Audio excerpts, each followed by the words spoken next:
By the authority of the Galactic Bank, I hereby freeze all holdings of the human treasury, effective immediately. Velcras expected fear. He expected begging. He received only silence. The ceremonial seal activated. A pulse of cold light locked the accounts. Yet even as the seal pressed down, a hairline crack split its surface, a quiet omen. On Earth, the Treasury Situation Room tracked the freeze with 0 alarms. 40 years of planning, and they just walked right into it. Activate Protocol 40. Begin the repurchase sequence. Behind him, 60,000 dormant accounts stirred, a distributed ghost fleet coming to life. Not 1 cent was ever held in the Galactic Bank. Not anymore. And now, every credit of Earth's wealth was a weapon, poised to buy the bank's own debt. Velcras celebrated his triumph, certain of human submission. The humans did not answer. And in that silence, the trap that had been 4 decades in the making snapped irrevocably shut. Ladies and gentlemen, I have a brief statement regarding the Galactic Bank's asset freeze. The alien press corps leaned forward, expecting a plea for mercy. They would not get one. Humanity holds no significant assets in your bank. We never did. We've been quietly liquidating for 40 years through 60,000 small accounts. Behind him, a holographic display lit up, 60,000 tiny nodes, winking out one by one over 4 decades of meticulous exit. Consequently, Earth has purchased 31% of your loan portfolio. We bought it at the fire sale your freeze created. On Earth, trading floors operated with silent efficiency, men and women in crisp suits executing the purchases as if it were any other Tuesday. But on the alien exchanges, chaos reigned. Traders screamed into comms as stock values plummeted, their screens bleeding red. Impossible. They were supposed to capitulate, not gut us. This is not warfare.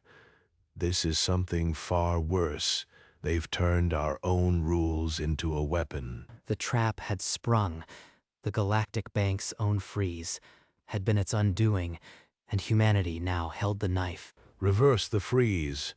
Release the human assets immediately. But the freeze was legally irreversible, without a full council vote, a deliberate design, now a trap for its architect. On the other side of the galaxy, Earth's legal team was already inside the courthouse, filing motions faster than the bank could blink. Motion after motion, each one leveraging the bank's own regulations. Freeze the freeze, compel enforcement of loan transfers, establish a receivership claim. Inside the bank headquarters, crystal towers trembled with panic. Executives fled, clutching data slates. The great institution was bleeding out. In the quiet of his office, Vance felt the ghost of his great-grandmother's voice, a lesson from decades past, pulsing beneath every decision. The ledger was titled, in her own hand, Protocol 40, in case they ever try to hold our money. Always have more patience than they have leverage, Kenneth. That's the whole game. She'd seen 3 recessions and never once panicked. Neither would I. By the time Velcras realized no legal door was open, Earth's claim had become unassailable. The bank was paralyzed, a whale with a harpoon in its spine. In a neutral station conference room, alien diplomats leaned across the table, their voices raw with panic. The lead ambassador for the Outer Worlds pressed a crystalline tablet forward. You must release the loans. This is economic warfare. The human ambassador didn't even glance at the tablet. Number, the freeze was your choice. Now, you pay the price. 1,000 light years away, Velcras received a notification that turned his blood to ice. His personal loans, taken on his asteroid estate, had been quietly acquired by Earth years ago. They didn't just buy the bank. They bought me. This is a targeted attack. They want my home, my position, everything. But the other governors could offer nothing. Earth's legal position was unassailable. For the first time in his career, Velcras understood what it felt like to be an asset on someone else's balance sheet. Diplomatic pressure crumpled. The human delegation made no threats, offered no mercy. They simply waited, in the quiet of his office, with the galaxy screaming for his head. Kenneth Vance found his thoughts drifting back 70 years. Look at this headline, Kenneth. Market crash wipes out millions. That was my first lesson in how the universe really works. She handed him a worn book, The Art of Financial Warfare. Never forget, money is ammunition, and banks are battlefields. She taught him about recessions. 3 of them she'd survived, and the cold truth that mercy in finance is suicide. When they freeze your assets, they think you are helpless. But that's when you strike. Always have a plan that outlasts their imagination. The ledger she kept was titled Protocol 40, a contingency for exactly this moment, decades before the Galactic Bank even existed. Now, in the present, that same book lay open on his desk, next to holographic screens of plummeting bank stocks. She was right. No mercy. On the wall, Patricia's portrait watched. Her eyes, even in oil, held the same patient steel. And Kenneth Vance, her great-grandson, was ready to prove those lessons true. 3 days after the freeze, Earth's legal team confirmed the numbers. Humanity now held 31% of the Galactic Bank's loan portfolio, making them the single largest creditor. Execute the formal demand. Full repayment of Governor Vel Krass's personal loans, due in 7 standard days. The demand, transmitted instantly, flashed onto Vel Krass's personal console. Collateral, Asteroid Estates, Kuiper Belt. 7 days. They give me 7 days to raise a sum that would bankrupt a sector. Earth's legal machine never slept. Foreclosure papers were drafted, reviewed, and stamped within the hour, waiting only for the deadline. I'll transfer the Kuiper mineral rights. The orbital station shares anything.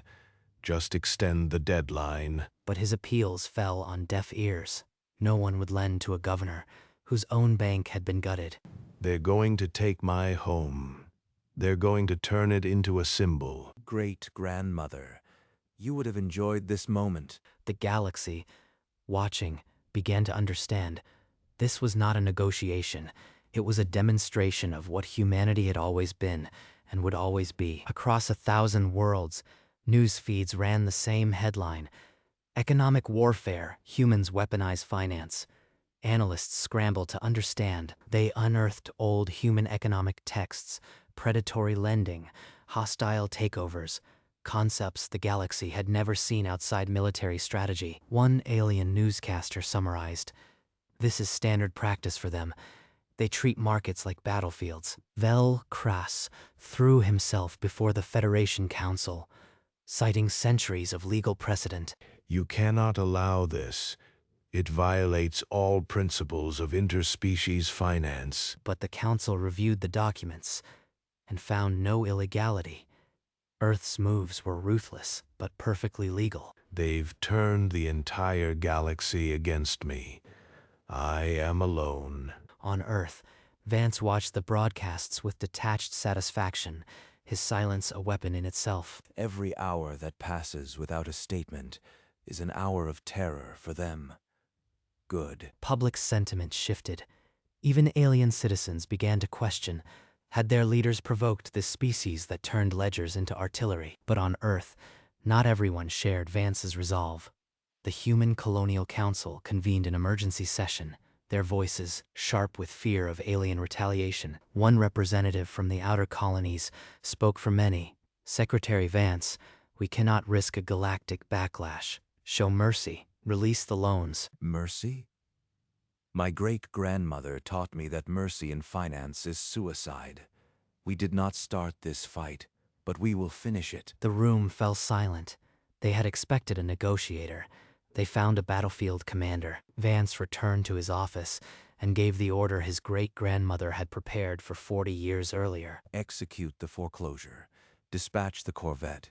No delays. He pressed the execute command himself, a simple gesture that would echo across the galaxy.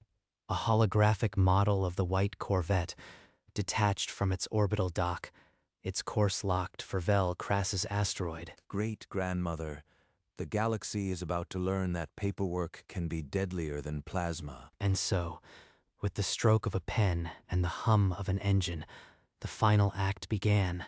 Aboard the corvette, The bridge crew ran through final checks, a purely administrative ritual, each step cold and precise. Half a system away, Velcras watched the Corvette's signature draw closer, and his composure finally shattered. To the human treasury, I am willing to negotiate any terms. Please, recall your vessel.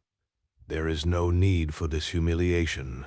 On Earth, Vance watched the broadcast on a silent screen, his expression carved from stone. The Corvette slid into final approach, its gold accent stripes glinting against the asteroid's cold surface, a corporate predator closing in. Docking clamps engaged with a hiss. The airlock sealed. Somewhere, a checklist moved from pending to execute. They're actually doing it. They're seizing my home like a piece of collateral. A small drone detached from the Corvette's underbelly, carrying a single standard-issue repossession seal. It affixed the seal to the dome's airlock, a banal, bureaucratic act that would shatter a career. The process had begun. No gunfire, no explosions, only paperwork, patience, and the quiet hum of an accounting engine. Inside the asteroid dome, more drones deployed. Each room was sealed with a holographic notice. Property of Earth, Section 7, Foreclosure Act. The Galactic press had been tracking the event in real time, and the moment the first seal was affixed, the news detonated. They are doing this in public. They want the galaxy to see me broken. Within the hour, Kenneth Vance stood before the same press corps, the same calm composure, as if reading a quarterly earnings report. Ladies and gentlemen, the foreclosure on Governor Velcras's estate is complete. This is standard human banking procedure. When a client defaults, we collect the collateral. He took no questions, turned, and walked through the stunned silence. The clicking of cameras the only sound. Every news feed ran the same clip. A human official stating that taking a governor's home was standard procedure. Headlines blazed across the galaxy. Earth forecloses on governor. Finance as war. Humanity's new doctrine. The bank that froze and burned. Analysts scrambled to update their economic models.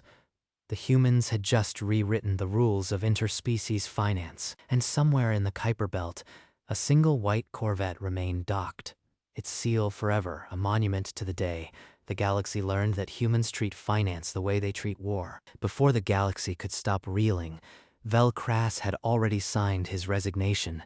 The document, a single holographic form, ended his 40-year tenure. My name on that paper feels like a funeral. The bank died the moment I froze their accounts. Flanked by human security personnel, he walked the crystalline corridors for the last time. This was my cathedral. Now I am the only mourner.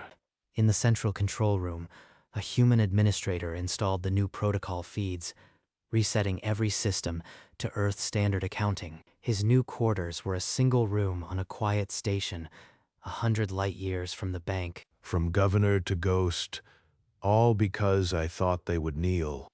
The bank's boardroom now held human faces. The ancient institution began speaking a new language. Profit and loss, relentless and precise. Velcras withdrew from public life. His name became a warning whispered in financial districts. Never freeze a human's money. And from that day, the bank operated under a simple truth. Humans treat finance as war, and war never ends. The Galactic Economic Summit assembled under Earth's banner. For the first time, human delegates sat at the head of the table. The old trade agreements are void. Humanity will now negotiate from a position of strength. He signed the new accords without flourish. Each document was a treaty of surrender from a galaxy that had underestimated ledgers. Earth's financial district, seen from orbit, blazed with the light of a species that had turned currency into a superweapon. Vance returned to his office, the same unreadable calm on his face. The galaxy hailed him, but he sought no crowd. Great-grandmother always said, "The best victory is the one where you never raise your voice." The room was silent, save for the hum of data streams updating in real time. Each one a report of human credit expanding across the stars. No parade awaited him, no medals, only the cold satisfaction of a debt collected. The galaxy adjusted, and the bank, now an instrument of human policy, learned that finance is not a game to humans, it is a theater of war. And in the quiet of his office, Kenneth Vance allowed himself a single, private nod to the woman in the portrait. The new era had begun. A week after the summit, Kenneth Vance walked alone through the quiet cemetery on a hillside overlooking the old city. He crouched before a simple stone, Patricia Vance. In his hand, a printed copy of the new Galactic Trade Treaty. You told me patience was the whole game. I listened.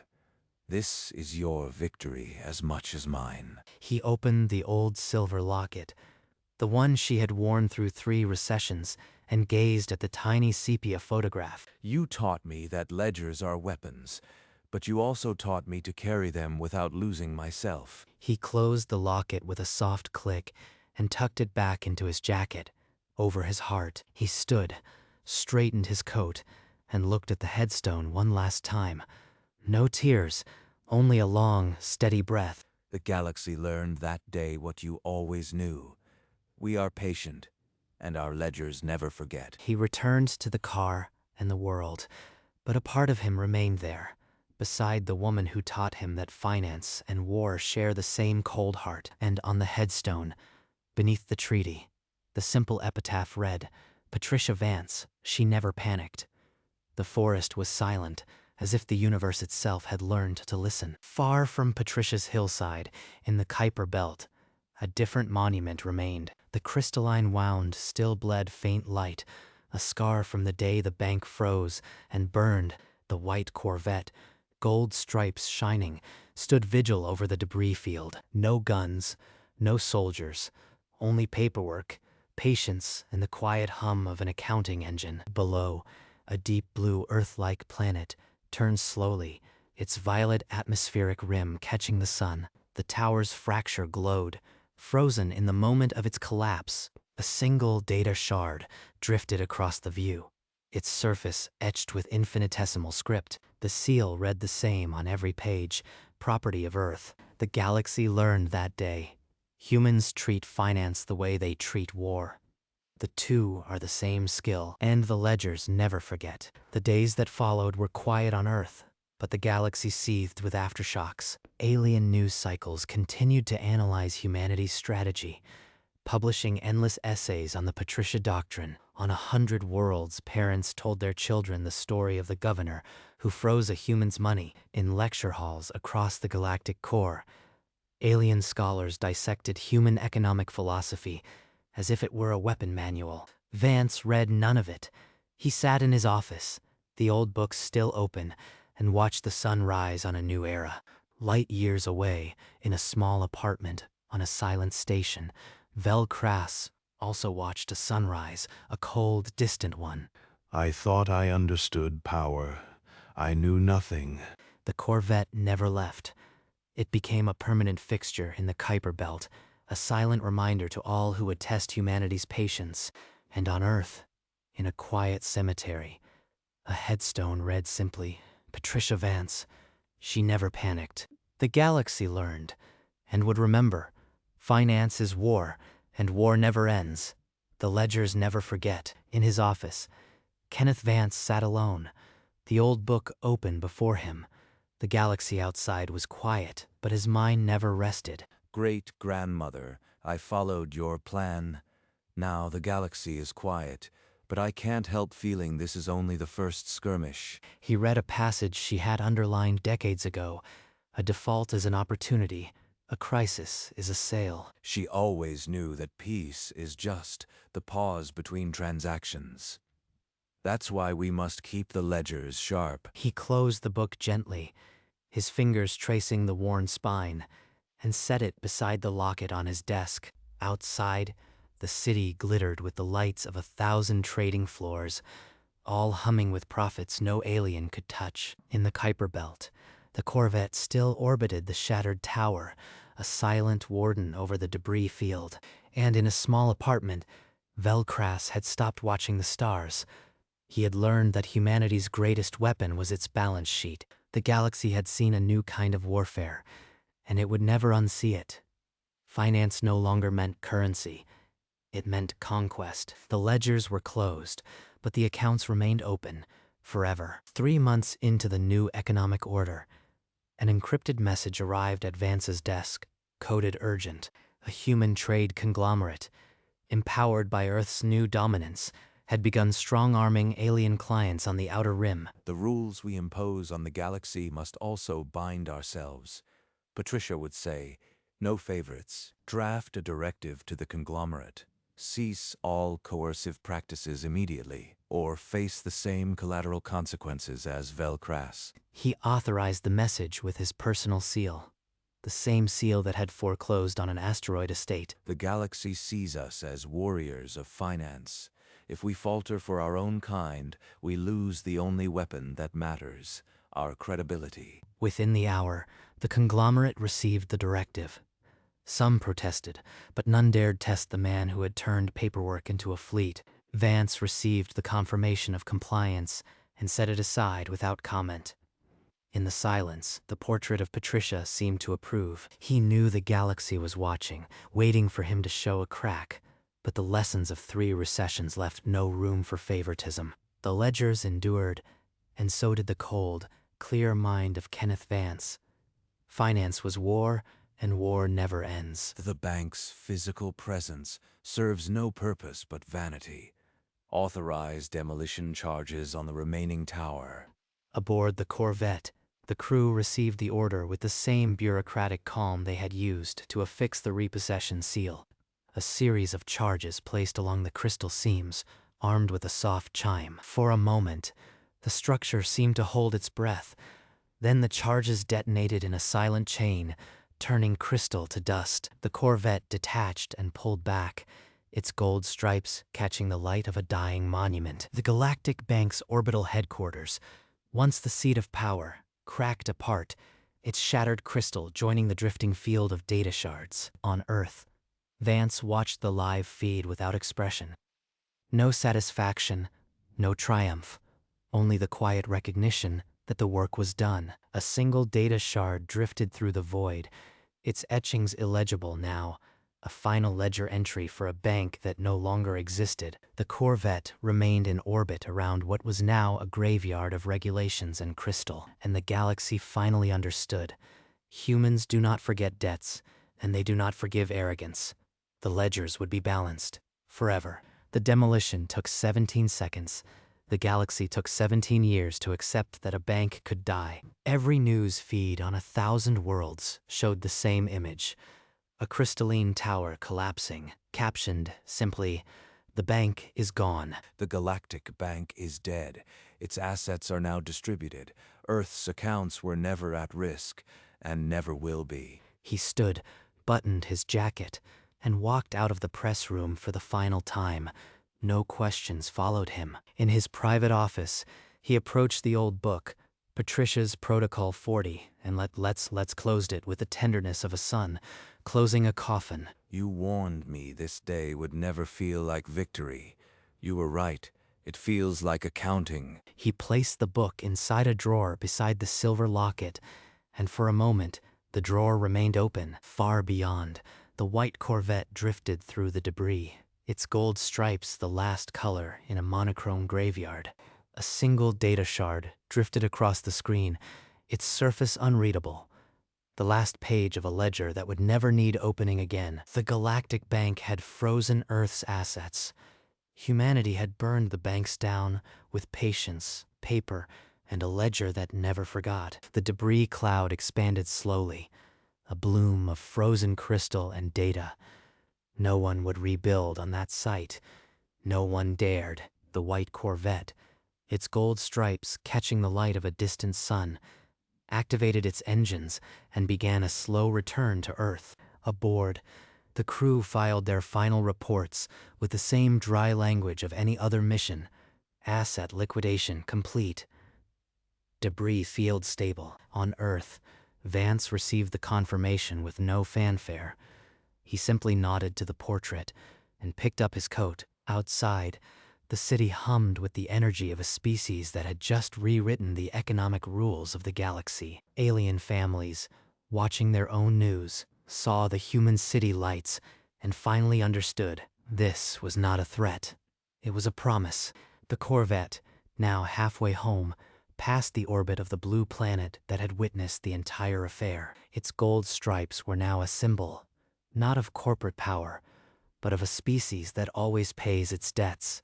In the void, one final data shard drifted past the camera, its inscription unreadable, its purpose fulfilled. The Galactic Bank had been a monument to power, and humanity with its ledgers had proven that the surest way to destroy a monument is to buy it, dismantle it, and sell the pieces. Late that night, Kenneth Vance sat alone in his office, the glow of the city a soft haze beyond the window. He opened the silver locket again, letting the sepia photograph of Patricia catch the dim light. We did it the quiet way. You would have liked that. He set the locket beside the closed book on his desk, a small altar of memory and doctrine. Outside, the financial district glittered under a cold moon, every lit window a ledger in balance. The camera pulled back through the atmosphere, past the orbiting ships, until Earth was a blue marble held in a web of trade routes. In that web, a single white Corvette traced a quiet path, no longer a weapon, but a keeper of the new order. A data shard drifted across the void, worn and ancient, yet still carrying the same words, property of Earth. The shard dissolved into starlight, its ledger eternal, and somewhere on Earth, a man who had never panicked turned off his lamp, leaving the office to silence and the long, patient watch of ledgers. The office remained still. The chair was empty. Only the faint hum of a distant city kept the silence from becoming absolute. On the desk, the old leather book and the silver locket rested side by side, closed, accounts balanced. Above the atmosphere, the white Corvette with gold stripes powered down its engines. It had no destination, only a patrol. The debris field, now a silent memorial, caught the light of a distant star, a frost of crystal and data, never to reform. A final shard drifted into the void. Its etched text was the same on every page, property of Earth. Accounts settled, it drifted until it was indistinguishable from starlight. Then there was only the long dark between worlds, on Earth, in a quiet cemetery. Autumn leaves covered the headstone. The inscription remained, "She never panicked." The city slumbered beneath a cold moon. Tomorrow, the markets would open, the ledgers would turn, and the galaxy would remember. Humans treat finance as war, but war, to them, is not a declaration. It is a column of numbers, a signature, a quiet woman in a cardigan, and a man who never raised his voice. The screen goes black, the video ends, but the ledgers never forget.